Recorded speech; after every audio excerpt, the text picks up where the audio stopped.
Les petites poules et la famille malpolie. Aux deux fois, chef Michel pose ma terre avec mon affection. Pour Eva, Sacha et leurs parents, voisins adorables du poulailler. On a trouvé un voisin au grenier, on peut le garder.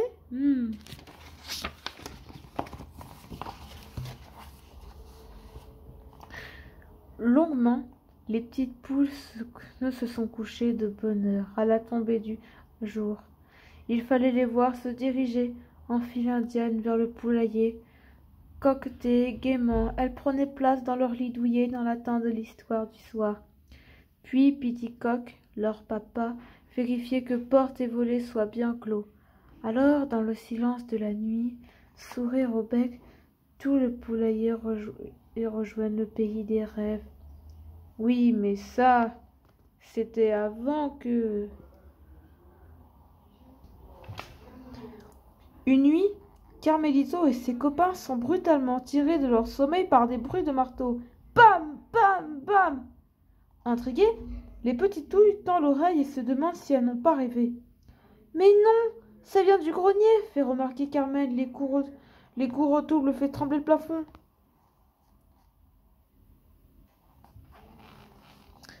Des voleurs de poules, s'étrangle le mélo de coq. Bam, bam, bam, bam, bam.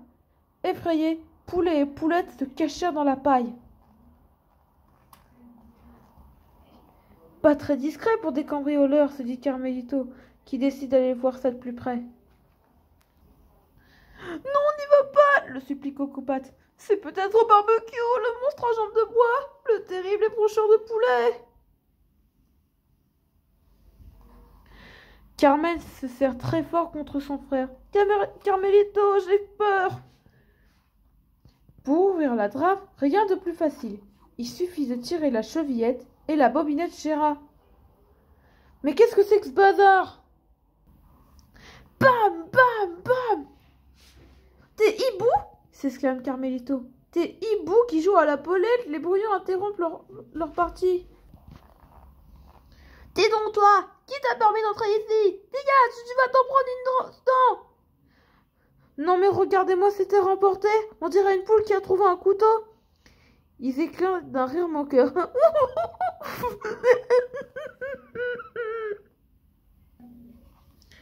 Pourriez-vous faire un peu moins de bruit, s'il vous plaît? Leur demande gentiment Carmelito.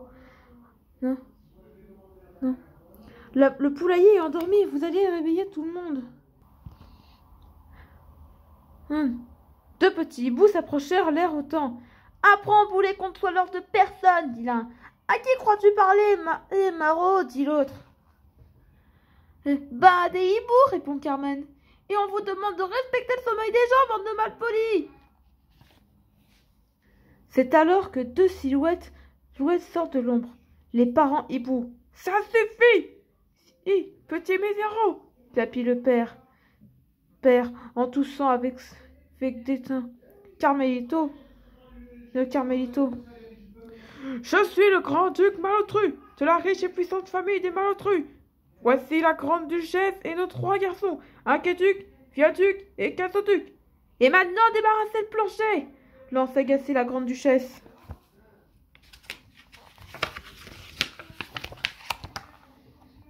Le petit coq trouve ses nouveaux arrivants sans gêne, mais l'hospitalité passe avant tout. Eh bien, soyez les bienvenus dans notre modeste poulailler, déclare Carmelito en leur souriant. La famille Malotru, au grand complet, lui tourne le dos en l'ignorant superbement. Maman, piaillit les trois carapaces. On peut retourner jouer? Bien sûr, mes trésors, leur répond la grande-duchesse. Moi, je vais faire la lessive. Les petites poules réussissent à s'endormir grâce à Carmen. Elle a mis au point d'astucieux petites bouches de paille qu'on se glisse dans les oreilles et qu'on appelle des boules quies. Bam, bam, bam.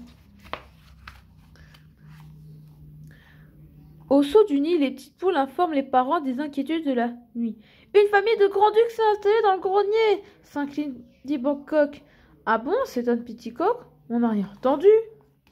Ils ont fait un chaubard, pas possible, et ils nous empêchent de dormir, proteste Ucocotte. Il parle fort, joue à la pelote, déplace les meubles de la nuit. En voilà une famille sans gêne de malpolis, sans porte-coquillette. Dans ce grenier, répond Piticoque, il n'y a que des vieux outils rouillés. Y a un bric-à-brac d'objets pariés remises par la fermière. Si cet endroit peut abriter des personnes à la recherche d'un toit, eh bien, qu'elles s'y installent, il y a de la place pour tout le monde. Soyez rassurés, les enfants, tout va bien se passer, dit le chef du poulailler en se dirigeant vers le tas de fumier. Qu'est-ce qu'il a dit? Cocorico! Bellino et Pedro, le cormoran qui n'ont pas dormi au poulailler, se font raconter les accidents de la nuit. C'est quoi une pelote? Demanda le petit bélier. Carmen lui explique. C'est une boulette que régurgitent les rapaces. Après avoir avalé leur poids, on y trouve ce qui n'a pas être pu digérer. Petits poils, petits os, crâne, griffes, dents, cratillages. Berk. Au même moment, au grenier, les trois petits ducs se mettent à couiner. Papa, le méchant homme nous a réveillés. Silence, petite stupide volatile, il y en a qui dorment.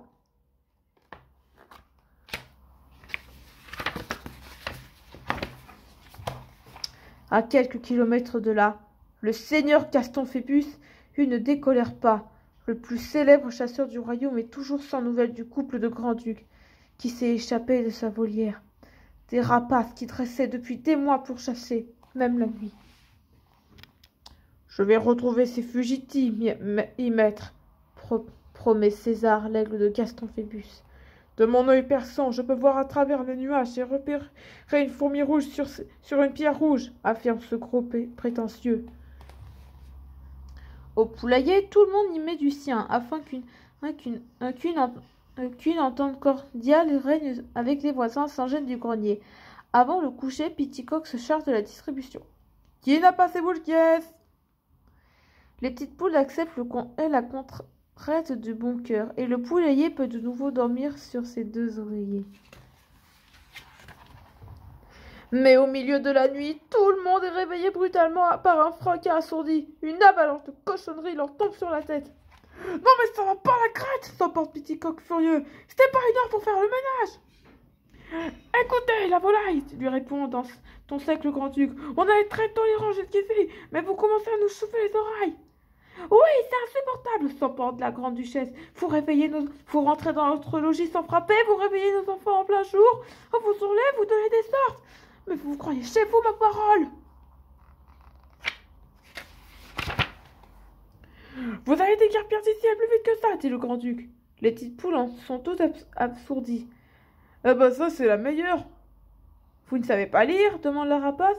Ben non, on est des poules. Ha! Les pauvres, ils savent pas lire. Ha, ha. Voici le papier officiel qui dit que ce poulailler nous appartient depuis tant de générations. Ah bon? Fait Piticoque qui n'en croit pas ses oreilles. C'est écrit là, vous voyez, le sceau de notre Seigneur. Demain les gueux, je veux que vous ayez quitté les lieux. C'est écrit à l'envers. La traîtresse des petites poules de retour dans leur nid est immense. Nous devons partir et laisser la place au hibou, dit la maman en tentant de consoler ses petits. Mais c'est notre maison, c'est injuste, instille Carmen et Carmelito.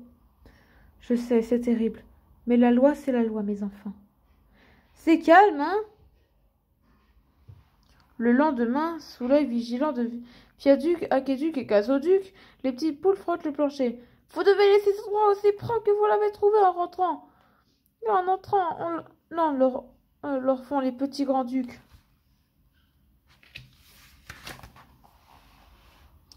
Les jeunes malotrus se comportent comme des tyrans. Faites-moi disparaître ces oreilles, peut-être fumier.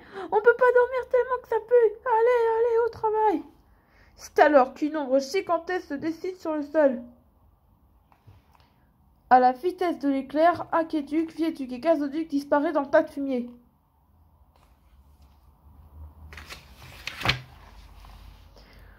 Un aigle aux ailes immenses surgit. Oh là, du poulailler! Approchez! Mon maître, le seigneur Castophéstus, m'a donné pour mission de retrouver un couple de grands-ducs qui s'est échappé de sa volière. Les malotrus, les avez-vous vus? Barricadés dans le grenier, les oiseaux de nuit y croient leur dernière heure arrivée. Tu penses qu'ils vont nous dénoncer? Hélas, avec ce que nous leur avons fait subir, et je ne donne pas, pas de chair nos plumes, chuchote le grand-duc.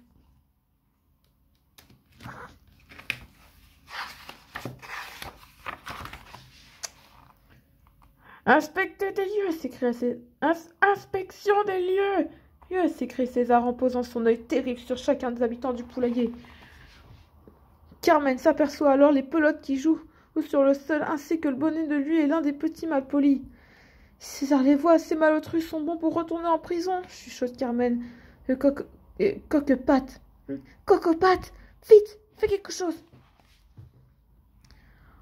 L'aigle se retourne brusquement et fixe Cocopatte droit dans les yeux. Toi, le gros, j'ai rien remarqué? Cocopatte, qui a planqué les belotes dans son bec, a tellement la trouille que...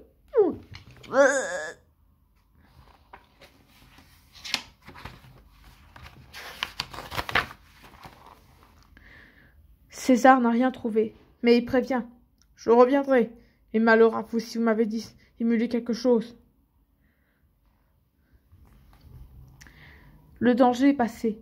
C'est réunion au sommet du poulailler. Les grands-ducs, un peu honteux, remercient les petites poules avec chaleur. Sans vous, les amis, nous serions de nouveau enfermés dans une volière à 7 heures.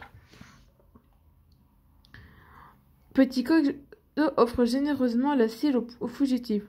Vous pouvez rester caché ici. Si, le temps qu'il abandonne les recherches.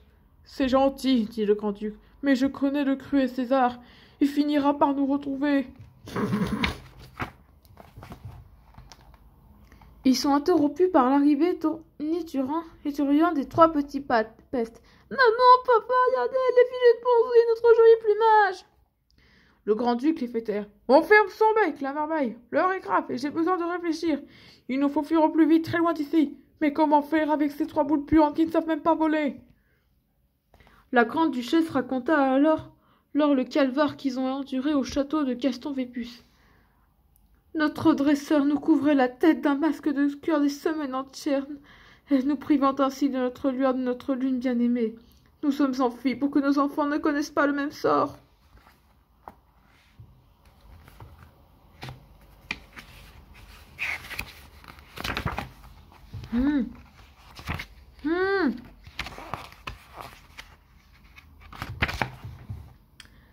Intrigué par la lessive suspendue à la corde à linge, Pélino n'a rien écouté.